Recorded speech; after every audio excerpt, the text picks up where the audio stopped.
Before sunrise, you'll find a group of dedicated students working to bring the news of the day to the campus of Providence Catholic School. Okay, we'll start out with a prayer. These young women, who may someday turn out to be the next Barbara Walters, Katie Couric, and Nora O'Donnell, are here today learning the basics when it comes to video production and delivering a live broadcast through the guidance of Daryl Martin. I look over all the materials that the students get together and give it an okay or a no, go back and do it again. So I guess I'm pretty much quality control. They run the class pretty much, do what they need to do for all the topics and stuff we want to cover in the news on the campus, but I'm kind of like the backup to make sure everything's legit. We have our show music. Then the intro, Ava made sure that we have our intro for today.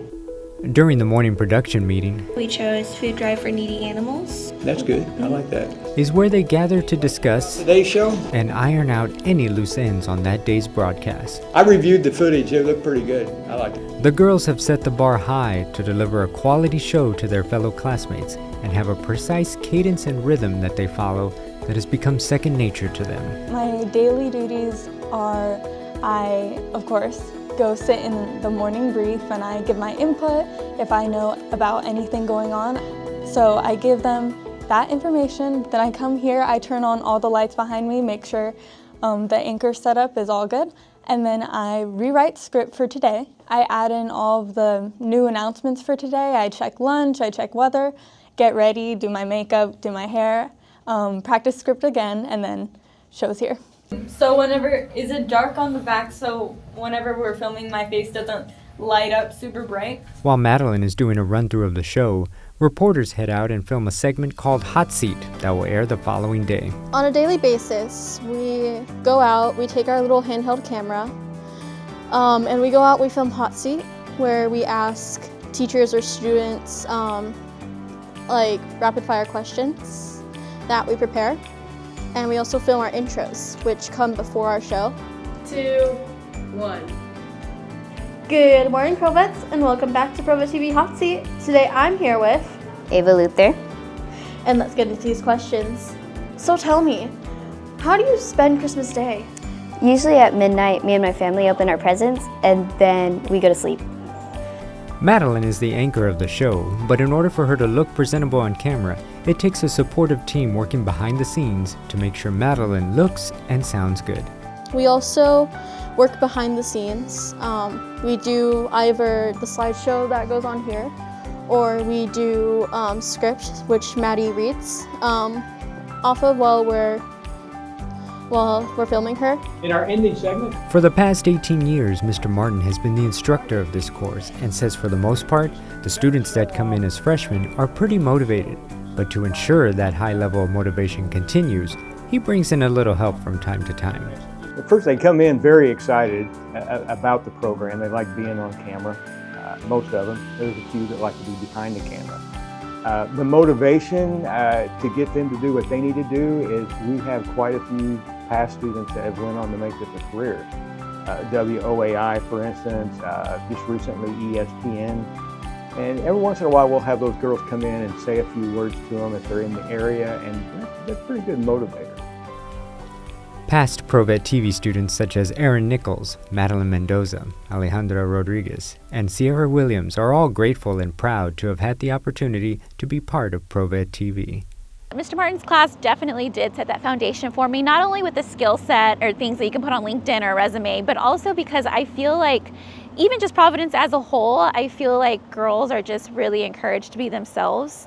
I always kind of related to Barbie Land in the movie Barbie, when girls, there's no Kens around, you can just be whoever you want, you have these really big dreams, and that's what it really felt like going to Providence. And so I don't know if I went into Mr. Martin's class knowing I wanted to be a journalist, but it's definitely somewhere where I was able to let my wings kind of fly and learn on the ground and become more extroverted and be able to go up to people and put a camera in their face and get their stories and just become the person I am today. And I was invited to speak as part of Career Day. This is when I was still working in television news. And so I did get to speak to the girls and tell them and share some experiences working in broadcasting.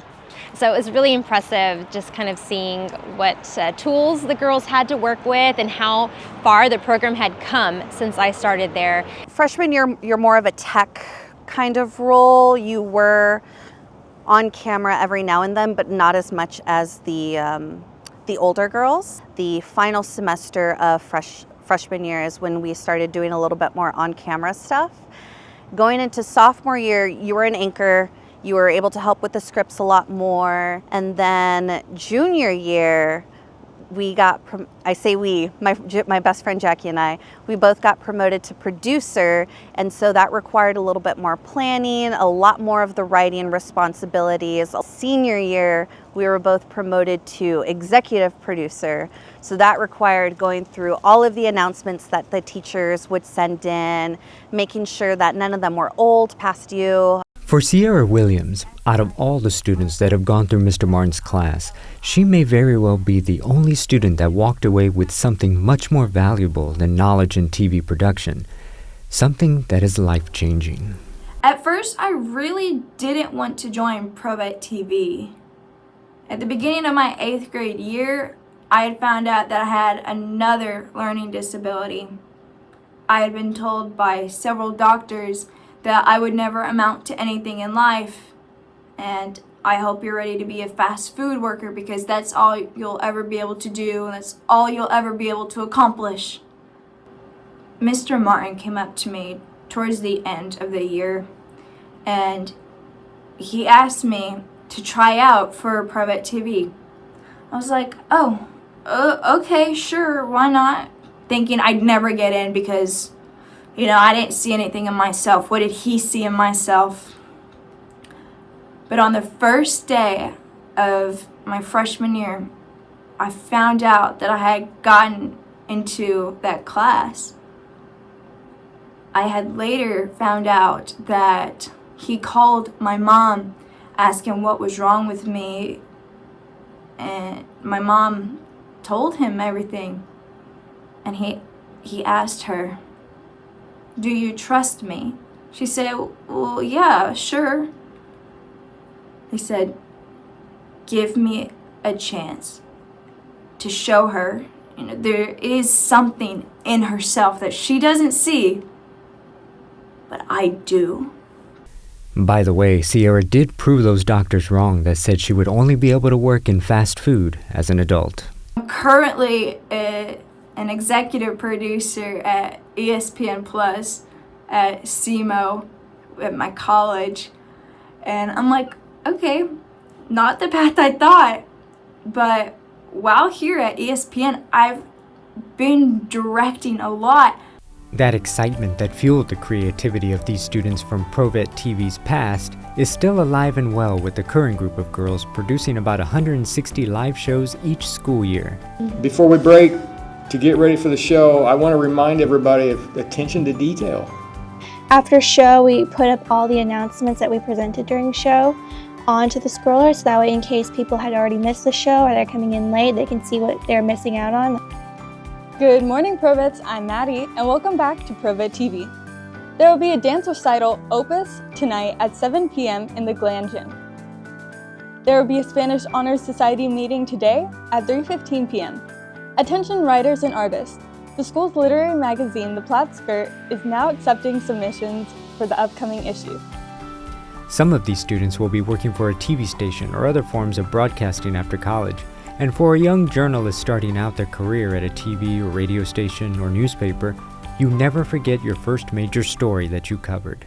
For Alejandra, it was the tragedy in Uvalde. That was the first time that I was there from the beginning. I specifically remember how that day I got in. It was after our morning meeting, and one of my reporters, who's now one of my good friends, her original story was to do drowning safety because Comal had just reopened for the public, and so everyone's going to the river. And the next thing you know, we start hearing calls come in, and so the guy who was managing our desk, he was like, "Can someone go check on this? Like, call." And that's just when everything started to escalate. So stories do stick with you, and that's certainly one of them. For now, this close-knit group of young journalists will stick together, secure in knowing that they have the support of past Provets that offer these words of advice and encouragement as they continue their journey. Just to not give up. It is certainly not journalism isn't your typical job, I guess you could say, but it certainly is a great one and a very rewarding one. I think my biggest advice I say to girls, no matter if they're Mr. Martin's class or anywhere, is to be stubborn about your goals, but flexible about how you achieve them. Because when I was in Mr. Martin's class, I definitely wanted to be on camera, and I have had those experiences to be on camera with different TV stations here in San Antonio, but I did find my passion in just storytelling, wherever it can be, and now I am a writer, which I didn't think that was even in the cards when I was 18, 17 years old. But I have found so much joy in storytelling and sharpening that craft. My biggest thing is to do internships. So I actually did an internship even when I was at Providence, my senior year. And from then on and into college, I made sure pretty much every summer or whenever I could, I did an internship. I did one at the Express News, I did one at Fox 29, which is where I ended up working in my career. So, and I did one even in Washington, D.C. So having that experience, it really taught me a lot. It really also helped me understand if that was something I even wanted to do as a career. Part of Providence Catholic School's mission statement states that Providence prepares young women of diverse backgrounds for the world of tomorrow and encourages them to develop intellectual curiosity, deepen their faith, practice integrity, and seek justice. Sierra is living proof of that mission statement. I just want to thank Mr. Martin. You know, he came up for my college graduation. He got to see that I finally proved all those doctors wrong. He finally got to see that for firsthand, that I did it. And truly, it's thanks to him. So Mr. Martin, thank you. All it takes is one special person to believe that no matter who you are, you can do great things. There are so many educators out there that truly believe that. We just happened to come across one here at Providence Catholic School. Have a wonderful Wednesday. Bye.